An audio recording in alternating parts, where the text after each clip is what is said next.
My dear students, once again, welcome to all of you. According to your watching time, a very good morning, a very good afternoon and a very good evening. Students, इसके पहले lecture में हम लोग प्रश्न संग्रह 2.3 कर रहे थे। प्रश्न संग्रह 2.3 में हम लोग वर्ग समीकरण को हल करने की दूसरी विधि सीख रहे थे। कौन सी विधि? पूर्ण वर्ग विधि से वर्ग समीकरण को किस तरह से हल करते हैं। तो मुझे भरोसा है, विश्वास है कि आप लोगों को दो विधियां अच्छे से समझ में आ गई होगी। पहली विधि कौन सी है? वर्ग समीकरण को हल करने की पहली विधि कौन सी है? गुणनखंड विधि। दूसरी विधि कौन सी? पूर्ण वर्ग विधि। और आज हम लोग तीसरी विधि से वर्ग समीकरण को हल करेंगे। तीसरी विधि कौन सी है बच्चों? सूत्र विधि। अब हम लोग एक फार्मूला है, इसका एक सूत्र है, उस सूत्र से हम लोग वर्ग समीकरण को हल करेंगे। तो आइए देखते हैं सूत्र कौन सा है। बच्चों ये हमारा वर्ग समीकरण होता है ax² plus bx plus c बराबर 0। ये वर्ग समीकरण का मानक स्वरूप है। मानक स्वरूप मतलब स्टैंडर्ड फॉर्म। वर्ग समीकरण का ये होता है स्टैंडर्ड फॉर्म। अगर कोई वर्ग समीकरण इस तरह से दिया है तो हम लोग सूत्र विधि से कैसे हल करेंगे? हल करने का मतलब क्या होता है? जो चरांक होता है उसका हम लोग क्या करते हैं? मान निकालते हैं। तो इसमें बच्चों चरांक क्या है? यक्स है। तो सूत्र होता है यक्स बराबर माइनस बी प्लस माइनस करड़ी में b² माइनस 4ac अपान 2a। बच्चों यही सूत्र है। इसी सूत्र से हम लोग वर्ग समीकरण को हल करेंगे। अब जैसा हमने आपको बताया था, वर्ग समीकरण के दो हल होते हैं। तो क्या आपको समझ में आ रहा है कि इसमें दो हल हैं? यहां देखो प्लस माइनस लगा है, इसकी जगह पर एक बार प्लस लेंगे तो एक हल हो जाएगा, फिर इसकी जगह माइनस ले लेंगे तो दूसरा हल हो जाएगा।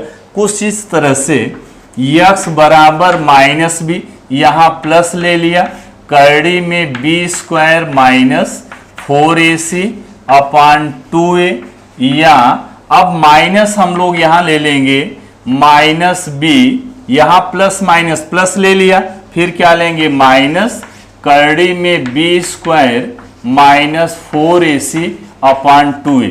तो इस तरह से इस वर्ग समीकरण का सूत्र विधि से इस तरह से हम लोग हल करते हैं। एक्चुअली ये सूत्र ही है। ये क्या है? हमारा सूत्र है।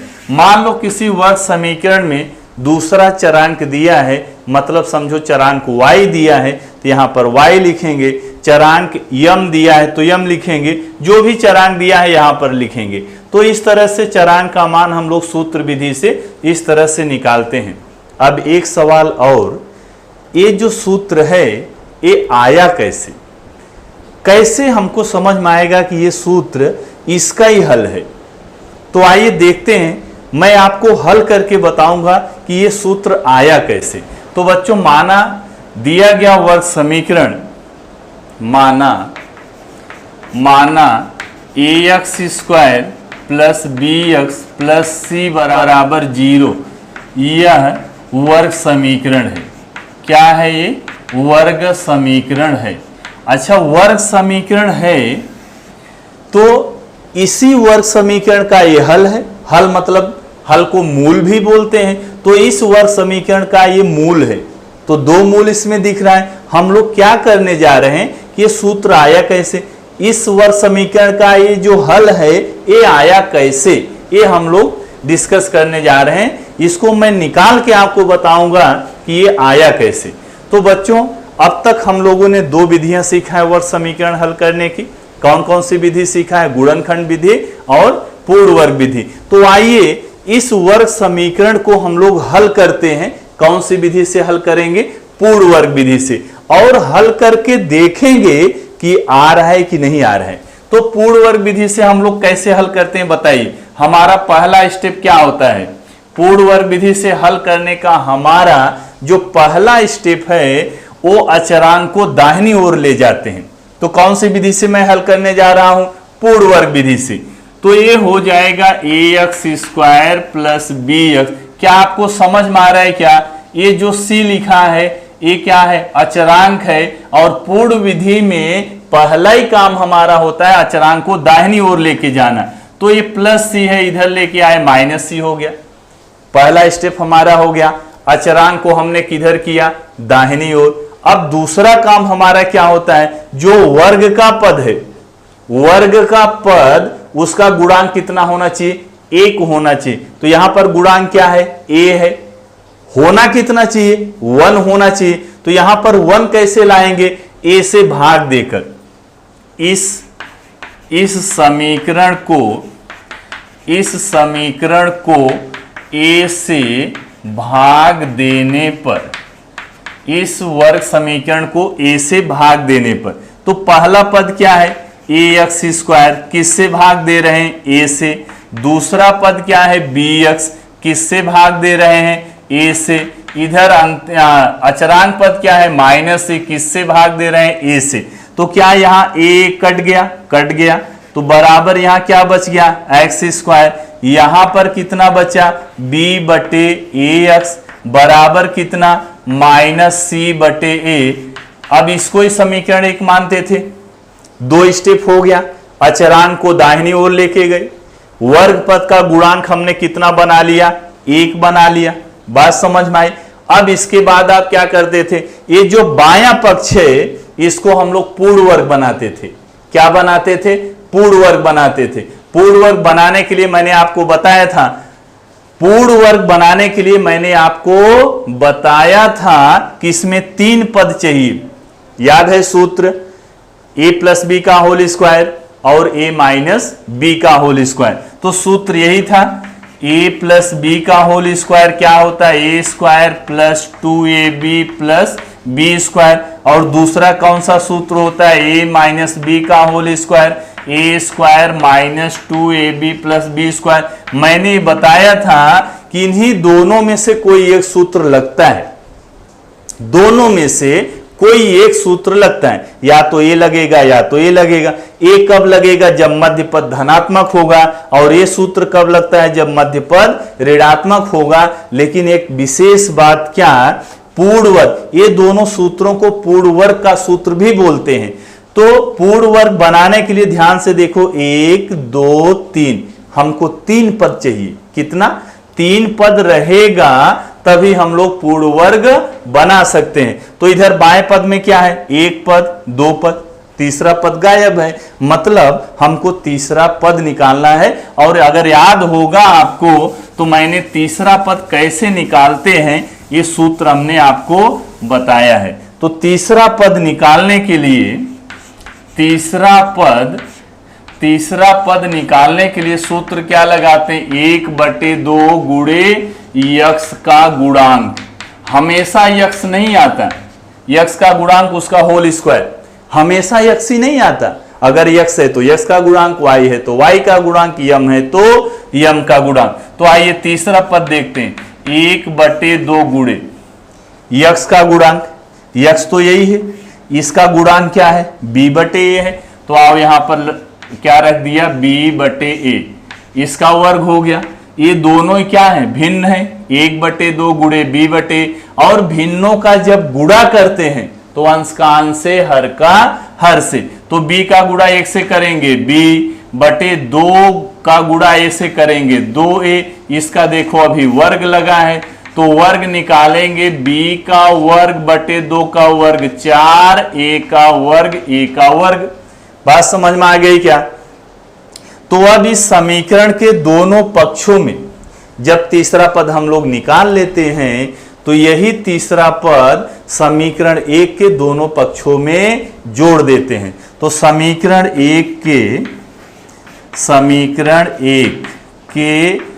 दोनों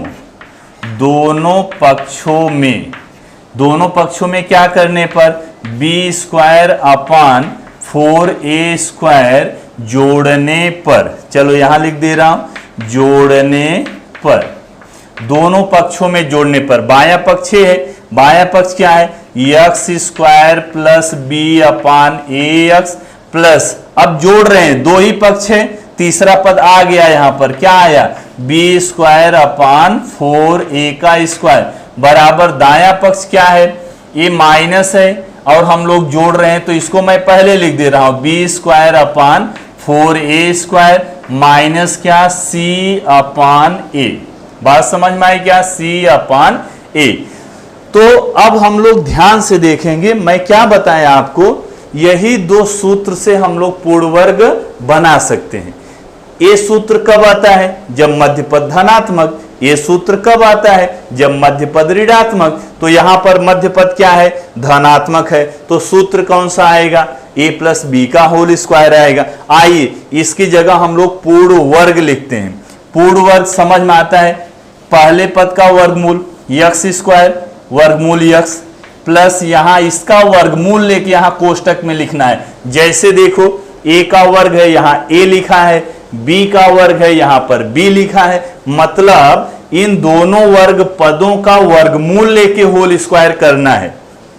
तो b स्क्वायर है, इसका वर्गमूल b, 4 का 2, a स्क्वायर का a, इसका हो गया वर्ग बराबर, इधर कितना हो गया, b square upon 4a square minus c upon a। तो आइए इसको और हम लोग हल करते हैं।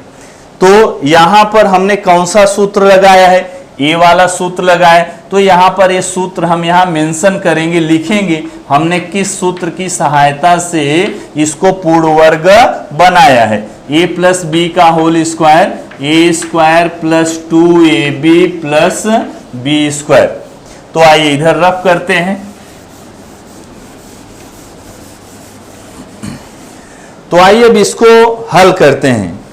इधर बाएं पक्ष में क्या है, x प्लस बी, बाएं पक्ष में है x प्लस बी अपान 2a इसका होल स्क्वायर। अब इसके बाद जब हमने पूर्ण वर्ग बना लिया तो क्या निकालते हैं, वर्गमूल। अभी वर्गमूल फिलहाल हम लोग नहीं निकालेंगे, क्यों, ये जो है ना भिन्न, इसको हम थोड़ा सरल करेंगे, इसको सरल करेंगे उसके बाद वर्गमूल निकालेंगे। अच्छा इधर ध्यान से देखो क्या है, मैं यहां आपको समझा रहा हूं, बी स्क्वायर अपान कितना है, 4a स्क्वायर माइनस कितना है, c अपान a। बात समझ में आ गई क्या। अच्छा जब भिन्नों को हम लोग जोड़ते हैं घटाते हैं, या जोड़ते हैं या फिर घटाते हैं, तो कब जोड़ सकते हैं भिन्नों को, जब उनका हर बराबर रहेगा।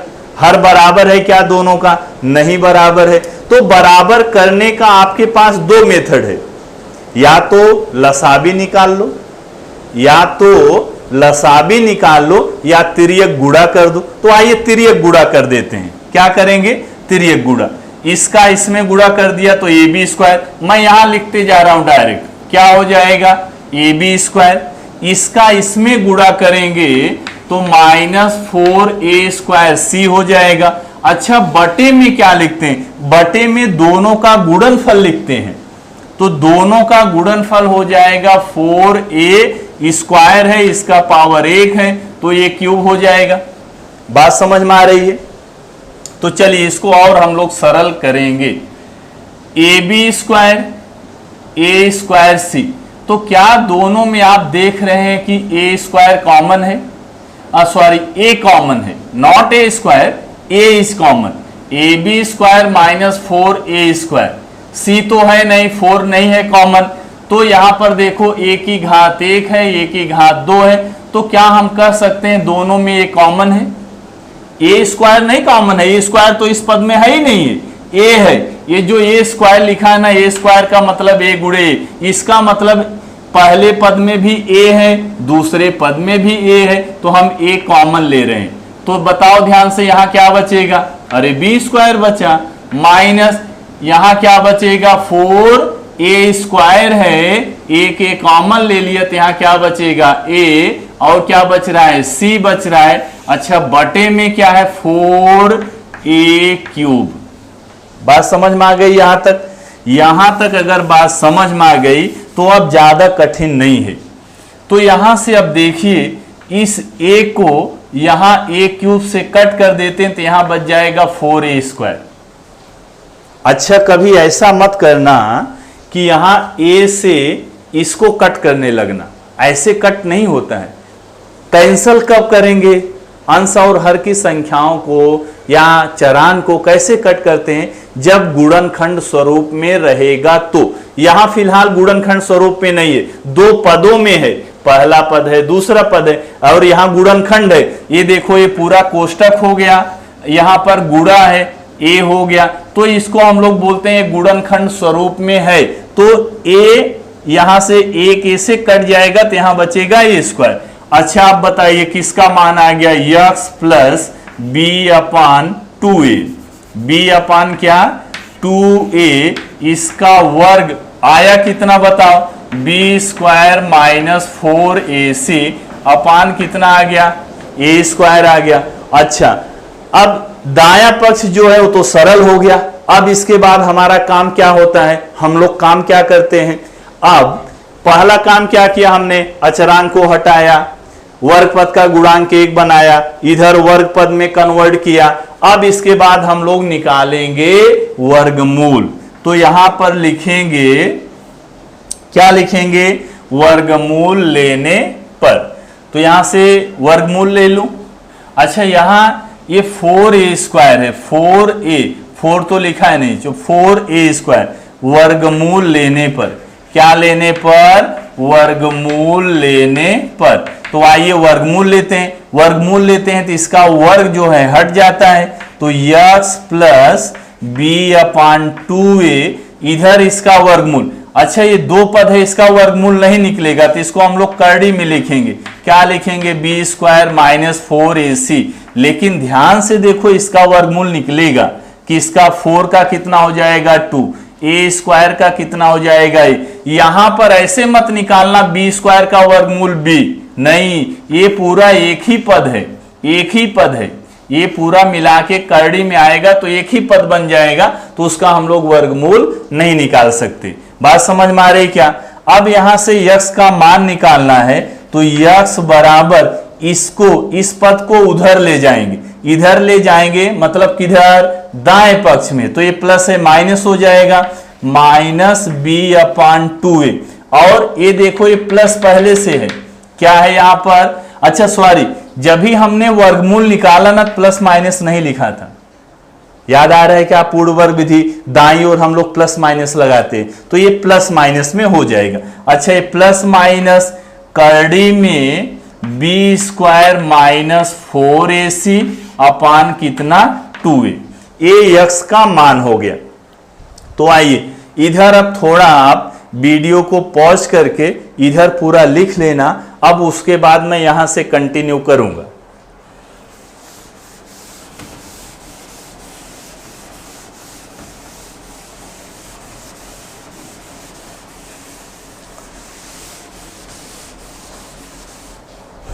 तो यक्स बराबर क्या आ गया?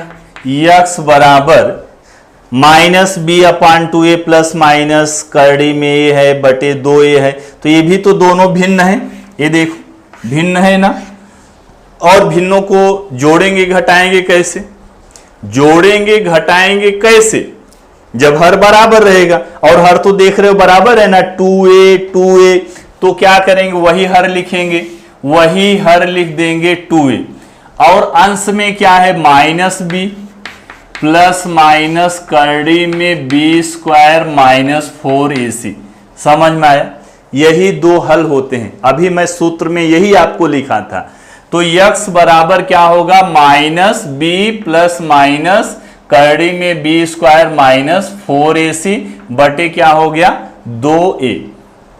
बात समझ में आई क्या? तो यह जो है ये वर्ग समीकरण ax² plus bx plus c बराबर 0 के हल हैं। और आपको दिख रहा होगा इसमें दो हल हैं, प्लस माइनस लिखा है ना, जब प्लस को अलग करेंगे माइनस को अलग करेंगे तो दो हल मिल जाएंगे। हल मतलब मूल।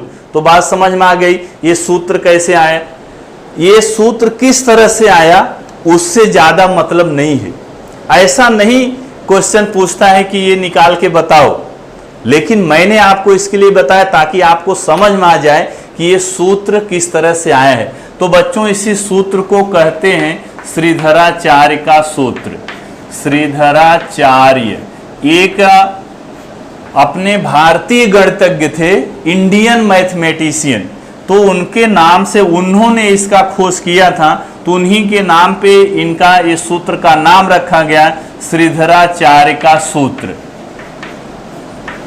तो बात समझ में आई, ये श्रीधराचार्य का सूत्र है। हम लोग इसी सूत्र से, यही सूत्र लगा करके हम लोग वर्ग समीकरण को हल करेंगे। अच्छा, ये सूत्र लगाने के लिए हमको देखो क्या चाहिए, ए का मान चाहिए, बी का मान चाहिए, सी का मान चाहिए।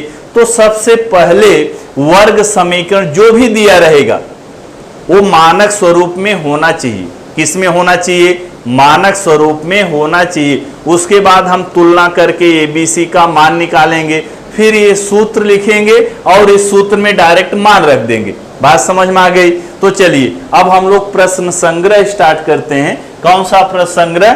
2.4 पहला प्रश्न। अच्छा, इसको वीडियो को थोड़ा पॉज करके इसको लिख लेना। इस सूत्र को क्या नाम दिया गया है? श्रीधराचार्य का सूत्र।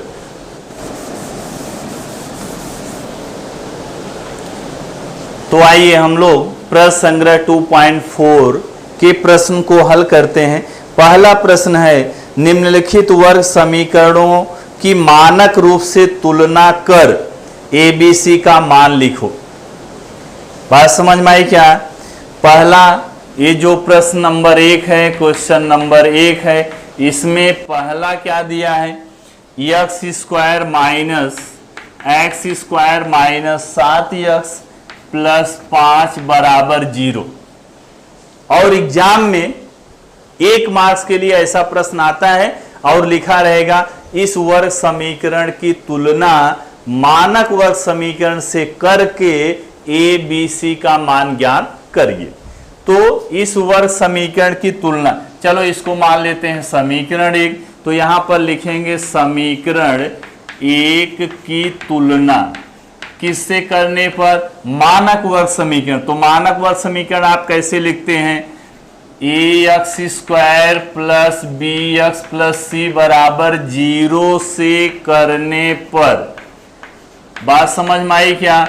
इस वर्ग समीकरण की तुलना किससे करने पर? A x square plus B x plus सी बराबर 0 से करने पर। और यही प्रश्न पूछ रहा है कि निम्नलिखित वर्ग समीकरण, अब इसके नीचे 1 2 3 वर्ग समीकरण दिए हैं। वो बोल रहा है कि मानक वर्ग समीकरण से तुलना करो और एबीसी का मान बताओ। तो जब मानक वर्ग समीकरण से तुलना करेंगे तो जो हमारा दिया गया समीकरण है वो भी मानक स्वरूप में होना चाहिए, और मानक स्वरूप का मतलब दाहिना पक्ष 0 होना चाहिए। तो आइए तुलना करते हैं। एक्स स्क्वायर का गुणांक क्या है? a। यहां देखो एक्स स्क्वायर है, इसका गुणांक क्या है? 1। तो ये का मान मिल गया 1। आइए b का मान देखते हैं। b किसका गुणांक है? x का गुणांक। यहां x का गुणांक क्या है? 7 नहीं, -7। तो c बताओ, c प्लस है तो c बराबर 5। तो बात समझ में आ गई क्या? इतना आपने अच्छे से तुलना कर दिया तो आपको 1 मार्क्स मिल जाएगा। तो आइए इसका हम लोग दूसरा देखते हैं। दूसरा क्या दिया है? 2m स्क्वायर बराबर 5m माइनस 5। इस वर्ग समीकरण की तुलना, अच्छा कभी कभी डायरेक्ट ऐसे पूछ देगा, इस वर्ग समीकरण, दिए गए वर्ग समीकरण की सहायता से एबीसी का मान ज्ञात करो। उसने नहीं बोला कि किससे तुलना करो, आपकी मर्जी किससे तुलना करो। तो हमेशा किससे तुलना करते हैं?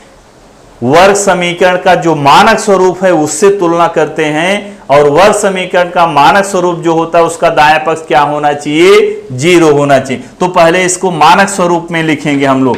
तो इसको इसलिए 2m स्क्वायर, ए बराबर के इधर लाएंगे -5m, ये माइनस है इधर लाएंगे तो +5m बराबर कितना? 0। ये हो गया समीकरण 1।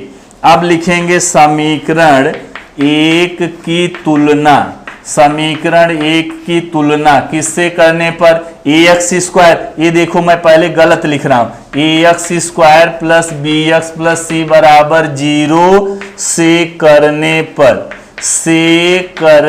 पर बराबर है क्या, नहीं बराबर है, क्योंकि जो समीकरण दिया इसमें चरांक क्या है, यम है, और मानक स्वरूप में आपने चरांक क्या ले लिया, यक्स, तो आप तुलना तो हो ही नहीं सकती, इसमें यम है इसमें यक्स है, दोनों में वही चरांक होना चाहिए। तो दिए गए वर्ग समीकरण का चरांक यम है, तो यहां भी हम क्या करेंगे, यम लिख देंगे, ए यम स्क्वायर, यहां यक्स की जगह m, a m square plus b m plus सी बराबर 0 से तुलना करने पर ये मानक वर्ग समीकरण हो गया।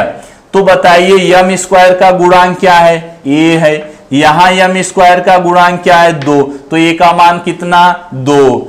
तो इसी तरह से बताओ बी बराबर, बताओ बी यम का गुणांक, यहां यम का गुणांक -5, सी बताओ कितना हो जाएगा, सी ये 5, तो सी का मान हो गया 5। आइए इसका तीसरा हम लोग देखते हैं, थोड़ा अलग है, इसके लिए सब बताना पड़ रहा है। तीसरा है y का वर्ग बराबर 7y, वर्ग समीकरण है, वर्ग समीकरण है ना, है वर्ग समीकरण। तो पहले इसको किस में लिखेंगे, मानक स्वरूप में, तो y का वर्ग, इस वाले पद को इधर करेंगे -7y। अच्छा जो c लिखते हैं ax square plus bx plus c बराबर 0, तो c मतलब अचरांक पद होता है, इसमें अचरांक पद दिख रहा है क्या, नहीं दिख रहा है, तो यहां पर +0 कर दो, बराबर कितना हो गया, 0। अरे ये पद को इधर कर दिया तो दाईं ओर तो 0 बचा, यहां ये जो अचरांक पद नहीं दिया है तो प्लस करके 0 कर दिया, कोई फर्क नहीं पड़ेगा प्रश्न में। तो इसको मान लिया, क्या मान लिया, समीकरण 1। तो आप क्या लिखेंगे, समीकरण 1 की तुलना, यहां लिख लेंगे, पूरा सेंटेंस कंप्लीट करना है आपको। समीकरण 1 की तुलना किससे करने पर, a y square plus b y plus सी बराबर 0 से करने पर। बात समझ में आई क्या, जो चरांक दिया है उसी चरांक में मानक वर्ग समीकरण भी लिखना है। तो तुलना करिए, तो तुलना कर लीजिए, ए का मान बताइए, ए का मान कितना, 1। अरे y का वर्ग इसका गुणांक ए, y का वर्ग इसका गुणांक ए 1 है, तो a बराबर हो गया 1। अच्छा b बराबर बताओ -7, c बराबर 0। तो बात समझ में आई क्या, तुलना करना समझ में आई क्या। तो तुलना करना ही बहुत इंपॉर्टेंट है। अगर ए बी सी का आप मान नहीं निकाल पा रहे हो तो सूत्र में किस तरह से मान रखेंगे। तो बात समझ में आई, वीडियो को पॉज करिए और इतना लिख डालिए। तो प्रश्न नंबर 2 में क्या लिखा है, निम्नलिखित वर्ग समीकरण सूत्र विधि से हल करो। कौन सी विधि से हल करना है, सूत्र विधि से हल करना है। तो सूत्र विधि में अपना पहला काम क्या होना चाहिए, जो वर्ग समीकरण दिया है वो मानक वर्ग समीकरण के रूप में होना चाहिए। मानक वर्ग समीकरण मतलब दाएं पक्ष 0, तो इसका तो दाएं पक्ष 0 है, बात खत्म। इसको मान लिया समीकरण 1। अब जब सूत्र विधि, सूत्र में यहां पर एक बार फिर से लिख दे रहा हूं, यक्स बराबर होता है -b प्लस माइनस करड़ी में b स्क्वायर माइनस 4ac बटे क्या होता है, 2a होता है। बात समझ में आ गई क्या। तो यक्स बराबर -b प्लस माइनस करड़ी में b square minus 4ac upon 2a। तो जब ये सूत्र लगाओगे तो मान किसका किसका रखोगे, a का मान रखना पड़ेगा, b का मान और c का मान। मतलब पहले हमको abc का मान निकाल लेना है। तो समीकरण 1 की तुलना, समीकरण 1 की तुलना किससे करेंगे, ax square plus bx plus c बराबर 0 से करने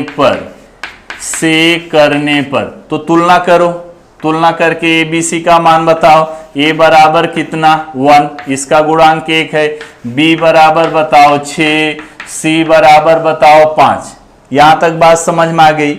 अच्छा जब ये सूत्र हम लोग लगाएंगे तो देखो एक मान इसमें है बी स्क्वायर माइनस 4ac, इसको हम लोग बोलते हैं डिस्क्रिमिनेंट बोलते हैं। इसके बाद वाली एक्सरसाइज में हम लोग इसको और समझेंगे कि इस पद को क्या बोलते हैं। फिलहाल यहां पर हम लोग सूत्र का उपयोग कर रहे हैं। तो ये जो पद है ना बी स्क्वायर माइनस 4ac, इसका मान हम लोग पहले ही निकाल लेते हैं।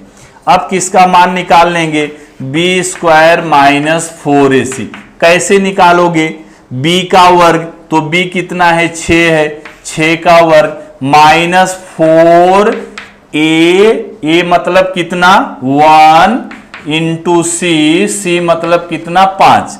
तो 6 का वर्ग कितना हो गया? 36 माइनस 5 1 5 चौक 20।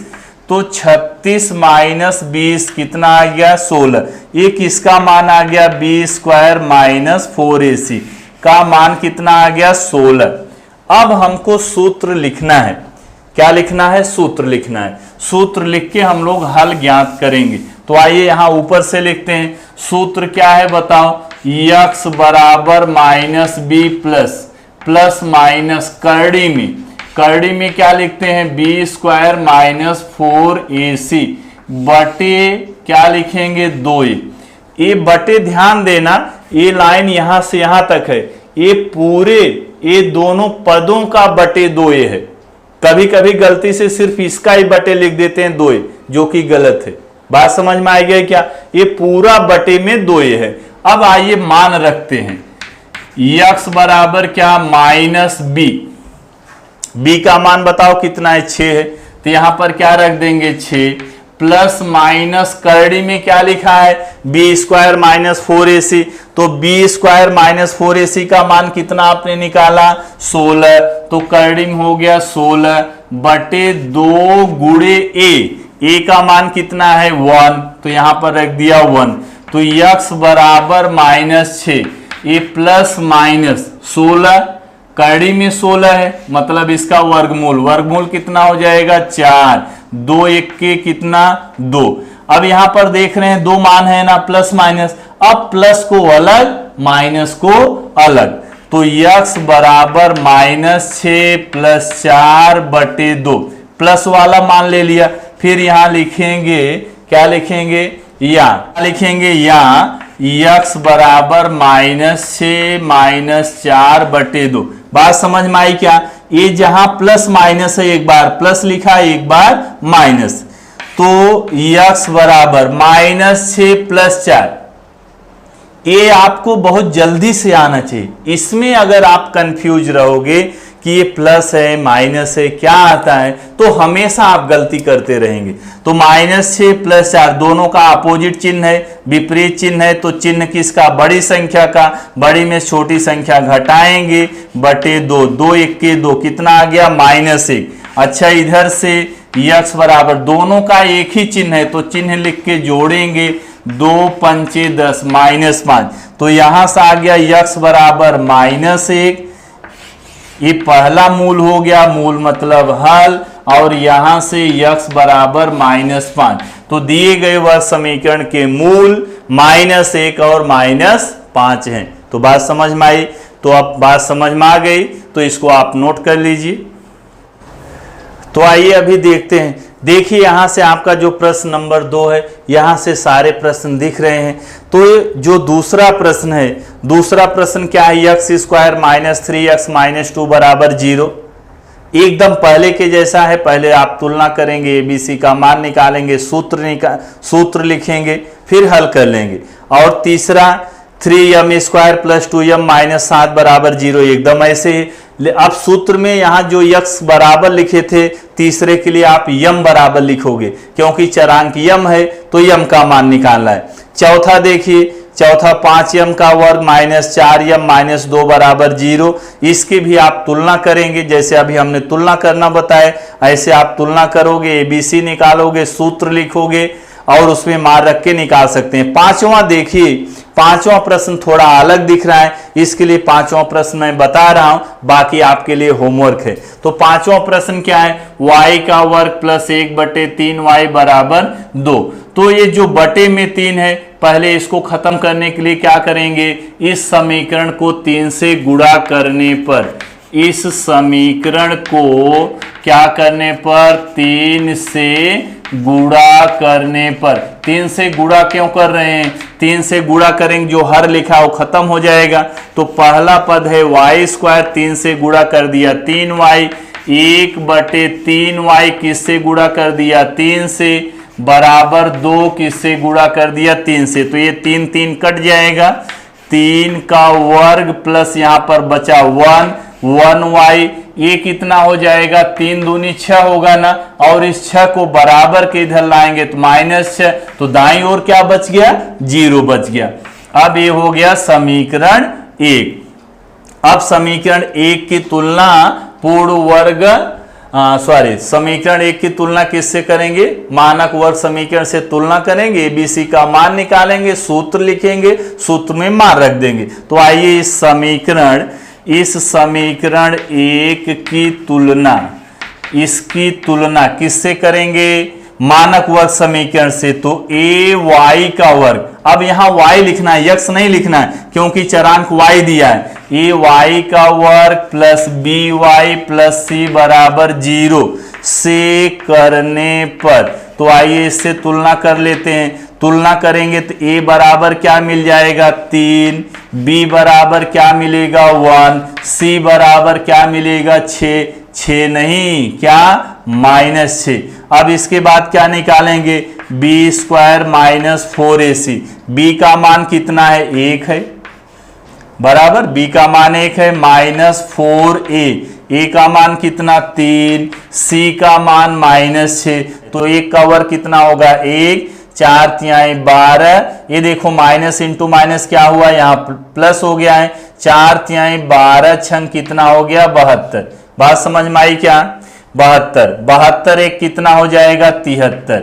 ये 73 किसका मान आ गया, b² - 4ac का मान कितना आया 73 आया। अब इसके बाद हम लोग क्या लिखेंगे, सूत्र क्या कैसे लिखोगे, y का मान, क्यों, चरांक y है तो हमको तो y का मान निकालना है ना, तो सूत्र में आप y लिखोगे, y बराबर क्या -b प्लस माइनस करड़ी में b² - 4ac बटे क्या लिखेंगे 2a, तो y बराबर -b का मान बताओ 1, तो यहां पर क्या लिखेंगे 1 प्लस माइनस करड़ी में b² - 4ac, मान कितना आया है 73, तो यहां पर लिख देंगे 73 बटे कितना 2 गुणे a का मान कितना है 3, तो यहां पर लिख दिया 3। अब बताओ y बराबर -1 प्लस माइनस करड़ी में 73, इसका वर्गमूल निकाल सकते हैं, नहीं, पूर्ण वर्ग संख्या नहीं है और सरल भी नहीं कर सकते, मतलब करड़ी से इसमें कोई भी संख्या बाहर नहीं जा सकती, तो इसको हम लोग ऐसे लिखेंगे बटे 3 दूनी क्या लिख दिया 6। क्या आपको दिख रहा है, 2 मान है इसमें, प्लस को अलग करेंगे माइनस को अलग करेंगे, तो y बराबर -1, ये तो -1 रहेगा, यहां आपको अलग करना है, ये जो प्लस माइनस लिखा है ना, एक बार प्लस फिर क्या लिखेंगे माइनस, तो प्लस कितना करड़ी में 73 बटे 6, या y बराबर -1 माइनस करड़ी में 73 बटे 6। बात समझ में आई, तो इस दिए गए वर्ग समीकरण के मूल हैं। आप वीडियो को पॉज करिए और लिख डालिए। तो बाकी इस प्रश्न संग्रह में जितने भी प्रश्न बचे हैं वो सारे प्रश्न आपके लिए होमवर्क है, ट्राई करिए, सारे सम आपको आ जाएंगे। अगर कुछ डाउट हो तो मुझे कमेंट करिए, मैं आपको उसका सलूशन बताऊंगा। Okay, thank you.